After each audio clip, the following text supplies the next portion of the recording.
Okay, we come here in the navbar.js, and in the left hand side we need to provide some like the new links for the screen for the small screen size. So we'll create another div for the links for the smaller screen size. So we'll call that, we'll give the class name to that div. We'll call it hidden hidden links. Okay, now we'll copy all of this, all the links. We'll just copy it, paste it inside this div, save it. So this is done, and now let me just go ahead and check in the browser if things are well. Let me just decrease the size again. See, now the links are not going. Now the links are not going, and if we decrease the size, they are there, and if we increase the size, they are there. But we don't want these links to like always show up. We need a button here, like this. You can see this button, a hamburger icon. We need this kind of icon, right? So that when we click that icon, only then these links should show up. So to get that button, we will have to import that icon from Material UI. So I've already told you that we have installed Material UI, and we'll be using material icons in our project. So we'll use a button, we'll use an icon which is called,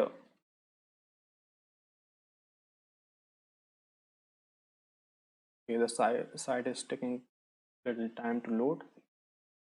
Okay, so here we will write reorder, and let me just see. Yeah, we want this icon.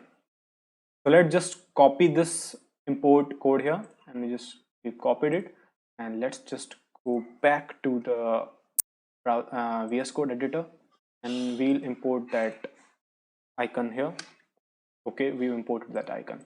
So we'll be placing this icon here below the tags, like after the link tags that should appear.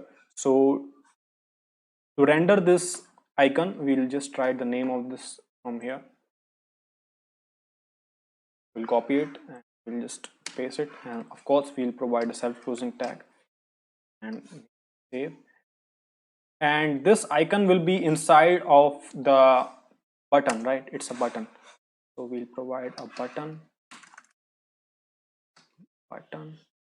and of course button does need a closing tag.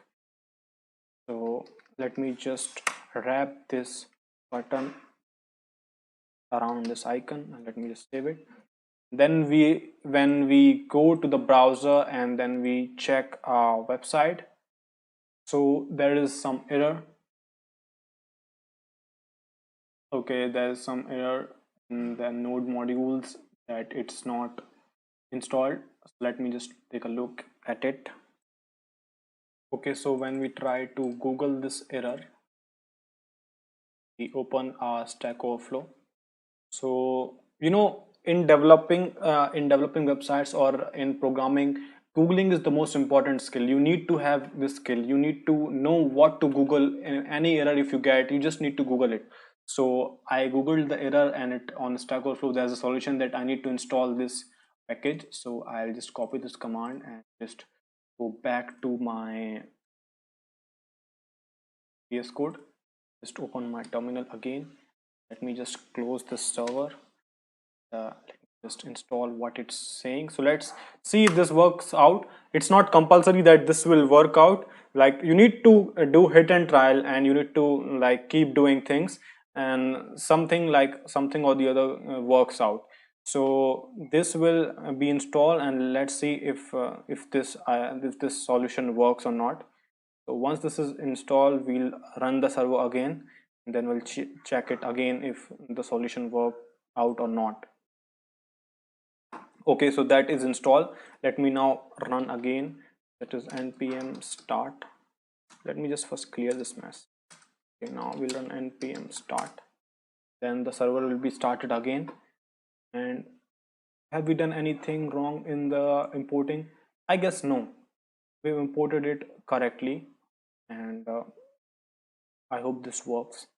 And and then we come back to the browser, and now it's loading. So I think the development server is starting, and so the solution which we tried.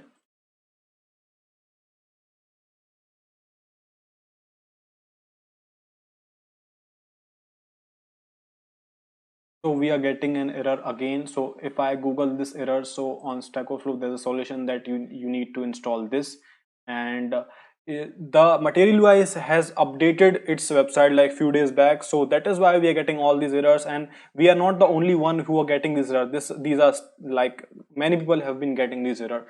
So if you get errors while developing your project, so don't worry at all.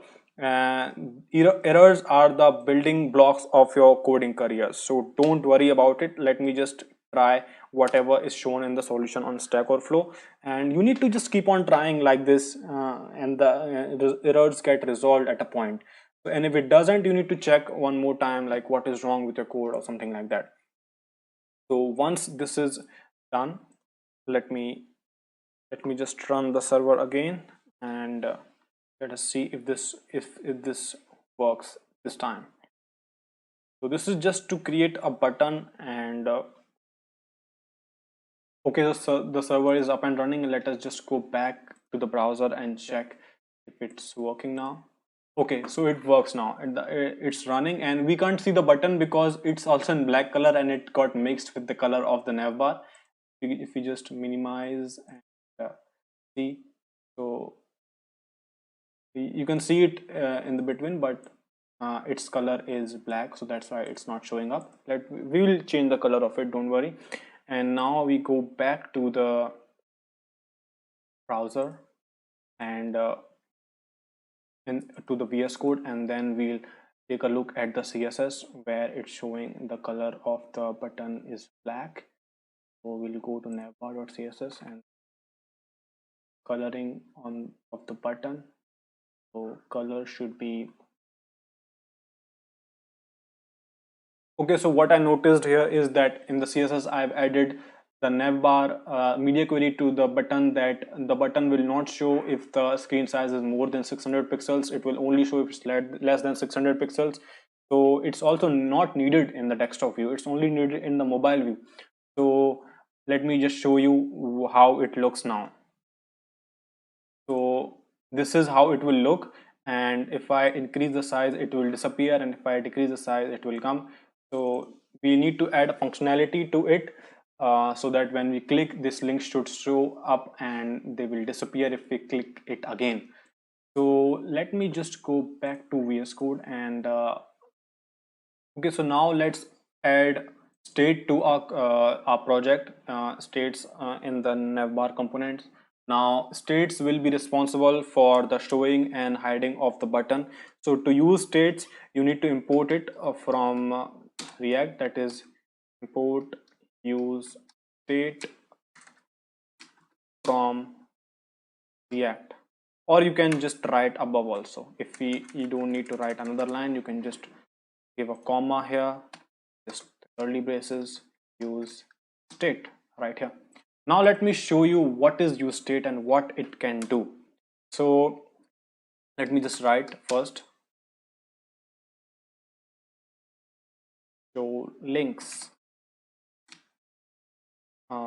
maybe set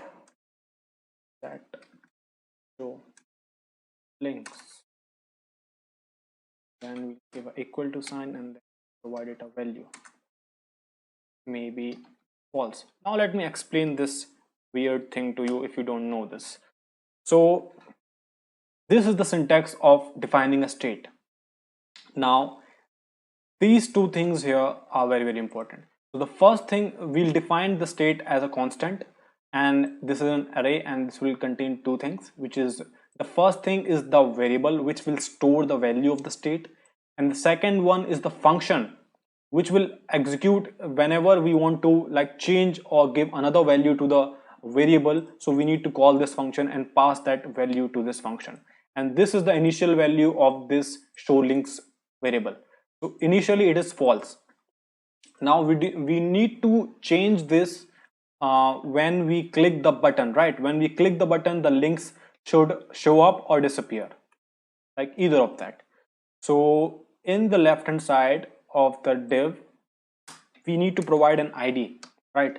An ID, and here we will write JSX, like JavaScript, obviously. So for that, we'll write if and else statement, inline if and else statement. So I'll explain you why I'm writing this and how that works. So first of all, let me like show links. This is the question mark, and now if show links is true, then here you will write the condition. What needs to be the value of this ID? What needs to like get returned from this all? So we will return open, and if it is false, this colon means if it returns a false value, then we will return close. As simple as that. And now we'll create an on click function in this button. Like whenever we click the button, some function should trigger, right? So in this button, we'll create an on click, and inside this we will write a function. Maybe we can write above also. There's no compulsion, and there's no compulsion at all that we have to write above or below. Functions can be inline also, like the fat arrow function, and you can write it above also. Like we can define a function here. We'll write function, the name of the function, maybe it's click function, and then we'll provide the value to it. So when this function gets called, so that means when the button gets clicked, so we'll trigger this function, right? So when this function gets called, we need to set the value of, like we need to pass this thing right here, set show links, and we need to pass the value of the reverse of whatever it is currently. Like for example, now I click the button, so it should show up the links. Now even now, if just imagine the links are already showed, like we have already clicked the button, now we need the links to get disappear, right? So it should make reverse of the value which was there previously. For that we will use a not operator. This is a logical not operator. Now it will reverse the value. Like what was the previous value? Previous value was show links. That's it for this. So this is it, and now we'll call this function on click. On click we'll call this function click. Let me just save it, and when we go back to our browser,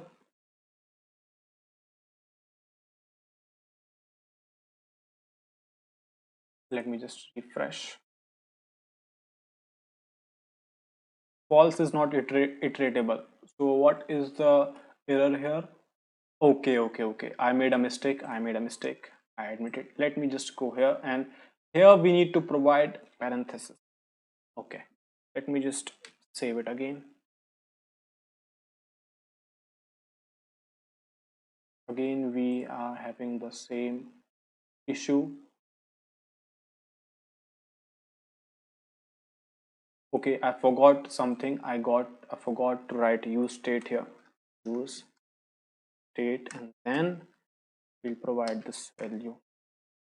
So that was my bad. Let me just save it, and then we go back again, and then we'll refresh it. And now when I try to resize this, okay, now we are in the mobile view, and when I click it, you see these links are visible, and when I click it again, they will disappear. This is all the work of the use state and the on click function which we created. So this is all for the navbar. We are done. We I guess you will not be seeing, or let me just show it again. So when I decrease the size, so see, when I click it, the links show up, and when I click it again, the links disappear. So this was the use of the use state, right?